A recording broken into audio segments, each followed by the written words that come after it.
للشعب ودادا ليكون. Assalamualaikum warahmatullahi wabarakatuh.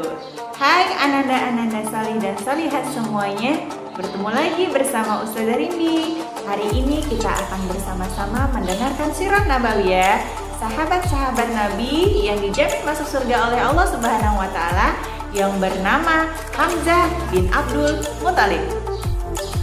Hamzah bin Abdul Muthalib dikenal sebagai As-Sabiqun Al-Awwalun. Nah, karena beliau merupakan sahabat yang masuk Islam di periode pertama setelah Nabi Muhammad SAW. Beliau juga sahabat dan saudara persesusuan ketika beliau sama-sama masih kecil. Nah, jadi Hamzah ini dari kecil memang bersahabat baik dengan Rasulullah. Di samping dia sahabatnya, dia juga adalah merupakan paman Rasulullah SAW. Jadi tidak heran teman-teman, ketika kecil mereka begitu dekat sampai mereka tumbuh dewasa. Nah, Hamzah ini terkenal sebagai singanya Allah. Nah, raja singanya Allah.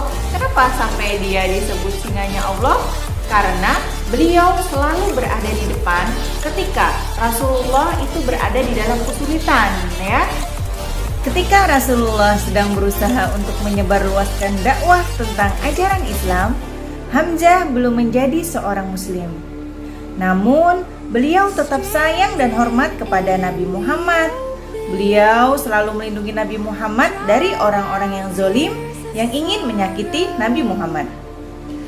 Sewaktu-waktu, seorang dari kaum Quraisy menjelek-jelekan Nabi Muhammad. Hamzah mendengar itu dan beliau sangat marah. Bahkan dia secara terang-terangan mengatakan jika beliau mengikuti agama Nabi Muhammad SAW secara langsung. Padahal saat itu beliau belum masuk Islam loh teman-teman. Sebenarnya setelah kejadian itu Hamzah sempat ragu dengan apa yang diucapkannya. Namun ketika Rasulullah mendengarkan itu, Rasulullah seraya berdoa kepada Allah agar Allah menetapkan keteguhan hatinya Hamzah. Dan alhamdulillah teman-teman, Allah telah mengabulkan doa Rasulullah untuk menetapkan hatinya Hamzah untuk memeluk agama Islam. Sejak saat itu, Hamzah menjadi pengikut ajaran Rasulullah SAW. Dirinya selalu berada di barisan terdepan dalam membela Islam, terutama ketika kaum Quraisy terang-terangan menghasut kaum muslimin. Sehingga terjadilah perang Badar, yang mana kaum muslimin berhadapan dengan kaum Quraisy.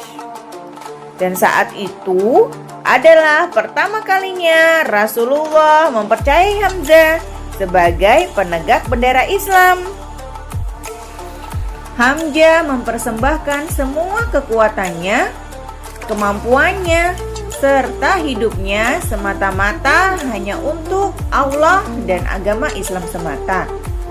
Kegigihan dan keberanian itulah sehingga Rasulullah memberinya gelar Asadullah wa asadu rasulihi, yang berarti singa Allah dan Rasulnya. Setelah perang Badar terjadi, pertumpahan darah di mana-mana. Kaum Quraisy sangat kecewa. Mereka semakin marah kepada Hamzah, sehingga menimbulkan rasa dendam. Kekalahan kaum Quraisy pada perang Badar membuat mereka tidak sabar untuk menghabisi Hamzah pada perang berikutnya, yaitu perang Uhud. Nah teman-teman, pada perang Uhud inilah Hamzah gugur di medan perang oleh seseorang yang bernama Wahsy dari kaum Quraisy. Meninggalnya Hamzah diketahui oleh Rasulullah dan beliau menjadi sangat sedih sekali teman-teman. Rasa cinta Rasulullah kepada Hamzah sangat besar. Nah, dari peristiwa itulah turun sebuah surah dalam Al-Quran, yaitu surah An-Nahl ayat 125 sampai 128. Sebagai penghormatan untuk Hamzah yang telah mendapat pahala di sisi Allah karena keberanian dan kegigihannya dalam membela Islam. Alhamdulillahirabbil alamin. Itu tadi adalah sedikit kisah dari sahabat Rasulullah yang bernama Hamzah bin Abdul Muthalib. Semoga kita semua sebagai umat Islam bisa meneladani sikap-sikap ataupun sifat-sifat baiknya dari Hamzah bin Abdul Muthalib sebagai umat Islam yang berani. Berani apa? Berani dalam kebenaran, dalam membela Islam. Ya teman-teman, itu saja sedikit cerita dari Ustazah Rindi. Ustazah Rindi mohon maaf lahir dan batin apabila terdapat banyak kesalahan atau kekurangan dalam kisah ini ya. Ustazah ucapkan terima kasih karena teman-teman semua sudah berkenan menonton sedikit kisah dari Hamzah bin Abdul Muthalib. Sampai jumpa teman-teman. Assalamualaikum warahmatullahi wabarakatuh. Dadah.